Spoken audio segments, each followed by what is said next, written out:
রোজ রোজ পনিরের একঘেয়েমি রেসিপি খেতে না সত্যি আর ভালো লাগছে না। তাই আজকে আপনাদের জন্য একটি নতুন ধরনের রেসিপি নিয়ে হাজির হয়ে গেছি। আর সেই রেসিপিটি হচ্ছে কড়াই পনির।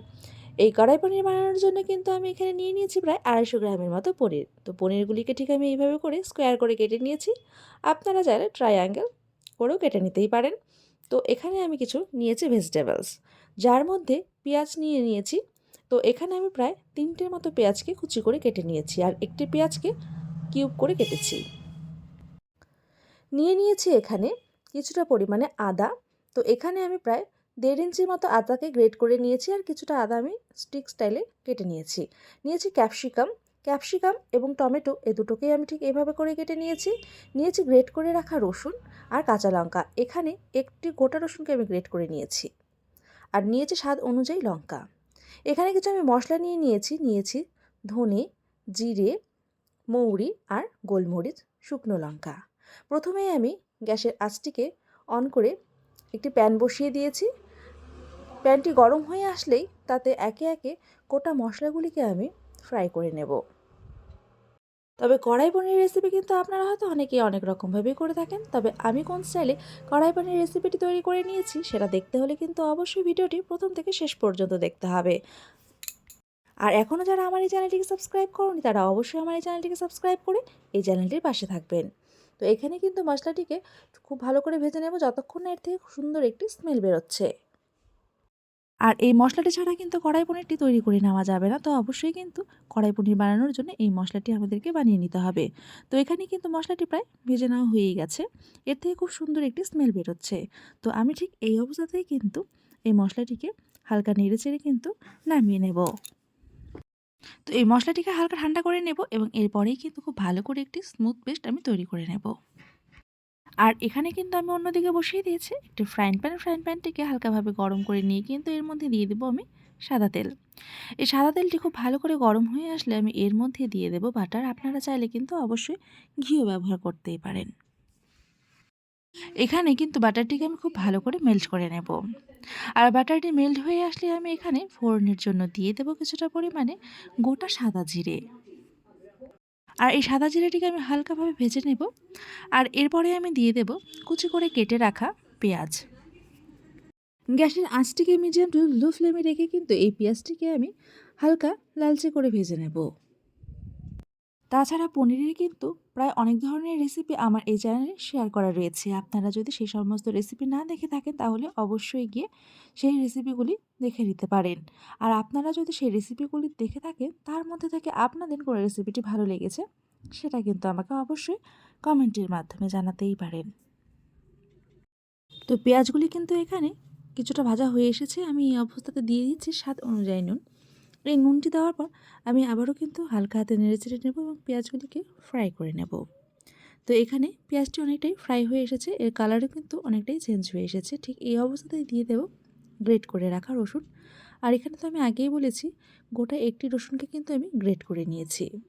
এই রসুনটি দেওয়ার পর খুব ভালো করে পেঁয়াজের সাথে মিশিয়ে নেব এবং কিছুক্ষণ সময় ধরে কিন্তু নেড়ে চেড়ে ভেজে নেব। আর এই অবস্থায় অবশ্যই গ্যাসের আঁচটিকে মিডিয়াম টু লো ফ্লেমে রেখে রান্নাটি করে নেওয়ার চেষ্টা করবেন। এখানে অ্যাড করে দিয়েছি গ্রেট করে রাখা আদা। তো এই আদাটিকেও খুব ভালো করে আমি মিশিয়ে নেব এবং কিছুক্ষণ সময়ের জন্য কিন্তু নেড়েচেড়ে ভেজে নেব। আর এখানে কিছুটা সময় ধরে নেড়েচেড়ে নেওয়ার ফলে কিন্তু দেখুন এখানে কালারও কিন্তু খুব সুন্দর চেঞ্জ হয়ে এসেছে এবং এই ভেজিটেবলসগুলি পেঁয়াজ, রসুন, আদা খুব ভালো করে কিন্তু এখানে ভাজা হয়ে গেছে। তো এবারে আমি এর মধ্যে অ্যাড করে দেব গ্রেট করে রাখা টমেটো। আর এবারে টমেটো পেস্টটি দেওয়ার পর খুব ভালো করে কিন্তু পেঁয়াজের সাথে মিশিয়ে নেব। আবারও কিছুটা সময় ধরে নেড়েচেড়ে ভেজে নেব। আর আপনারা অবশ্যই একবার হলেও কিন্তু এই স্টাইলে এই রেসিপিটি ট্রাই করে দেখতে পারেন। খেতে কিন্তু সত্যি দুর্দান্ত হয়। তো এবারে আমি এর মধ্যে কিছু গুঁড়ো মশলা অ্যাড করছি। দিয়ে দেব 1 টেবিল স্পুনের মতো হলুদের গুঁড়ো, 1 টেবিল স্পুনের একটু কম লাল লঙ্কার গুঁড়ো, 1/2 টেবিল স্পুনের মতো জিরের গুঁড়ো, আর দিয়ে দেব ভেজে গুঁড়ো করে রাখা মশলাটি। এখানে জিরের গুঁড়ো চাইতে কিন্তু ভেজে রাখা মশলাটির পরিমাণ বেশি দিতে হবে। তো এবার সমস্ত মশলাটিকে আমি খুব ভালো করে মিশিয়ে নেব এবং কিছুটা সময়ের জন্য কিন্তু খুব ভালো করে এই মশলাটিকে কষিয়ে নিতে হবে। তো এর মধ্যে আমি কিছুটা পরিমাণে উষ্ণ জল ব্যবহার করব। আর এই জলটি দেওয়ার পর আমি আবারও কিন্তু খুব ভালো করে নেড়ে চেড়ে মশলাটিকে কষিয়ে নেব। আর তাছাড়া যে কোনো রান্নারই কিন্তু মশলা কষানোর উপরেই কিন্তু রান্নার টেস্টটি নির্ভর করে, তাই যতটা পারবেন মশলাটিকে খুব ভালো করে কষিয়ে নেওয়ার চেষ্টা করবেন। তো এখানে আমি কিছুক্ষণ সময় ধরে কিন্তু খুব ভালো করে মশলাটিকে কষিয়ে নিচ্ছি।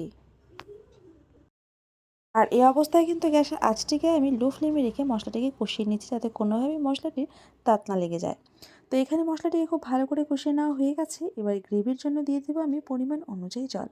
আর অবশ্যই আমি এখানে উষ্ণ গরম জল ব্যবহার করছি।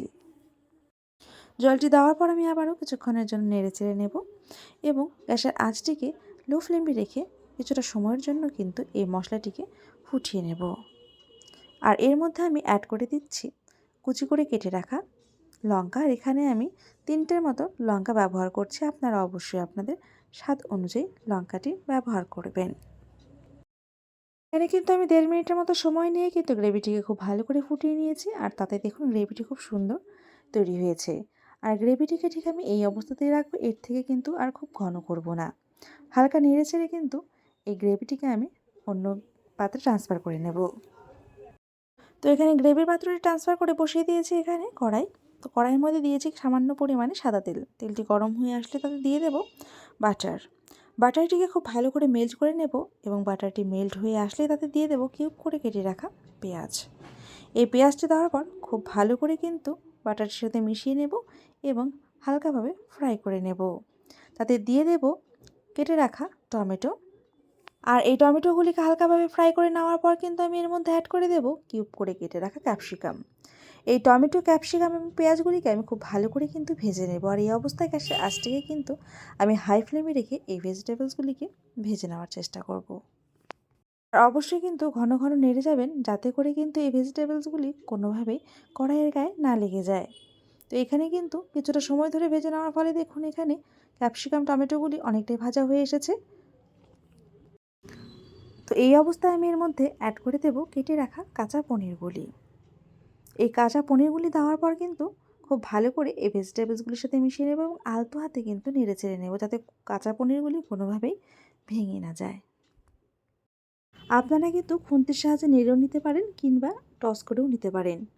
তো এখানে কিন্তু আমি খুব ভালো করে এই ভেজিটেবলসগুলিকে পনিরের সাথে মিশিয়ে নিচ্ছি এবং হালকাভাবে ভেজে নিচ্ছি এবং এর মধ্যে কিন্তু আমি দিয়ে দেবো এবারে পরিমাণ অনুযায়ী নুন।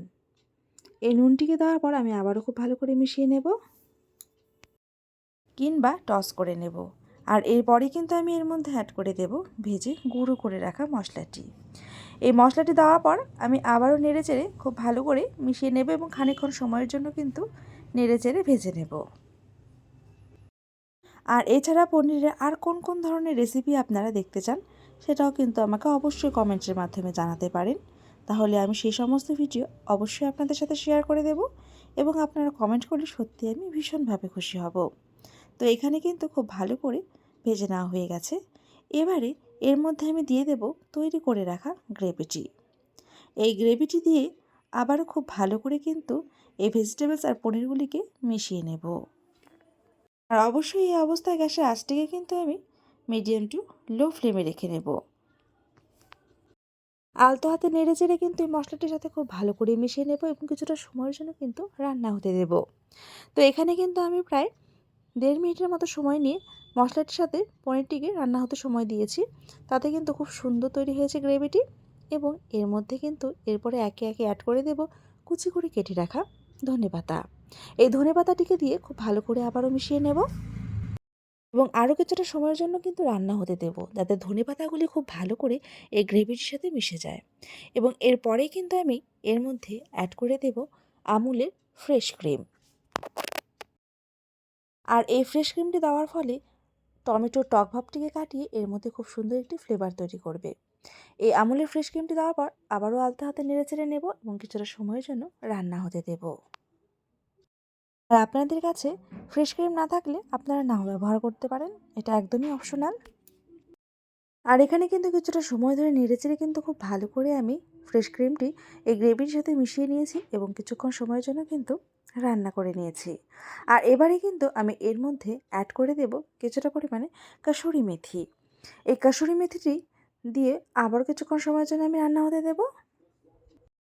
আর এখানে কাসুরি মেথিটি অ্যাড করার পর যে খুব সুন্দর একটা স্মেল তৈরি হয়েছে না, সেটা কিন্তু সত্যিই আপনারা রান্না না করলে একদমই বুঝতে পারবেন না। তো কাসুরি মেথিটিকে খুব ভালো করে এই গ্রেভির সাথে মিশিয়ে নিয়েছি এবং কিছুক্ষণ সময়ের জন্য কিন্তু রান্না করে নিয়েছি। আর তাতে দেখুন গ্রেভিটি কত সুন্দর লাগছে।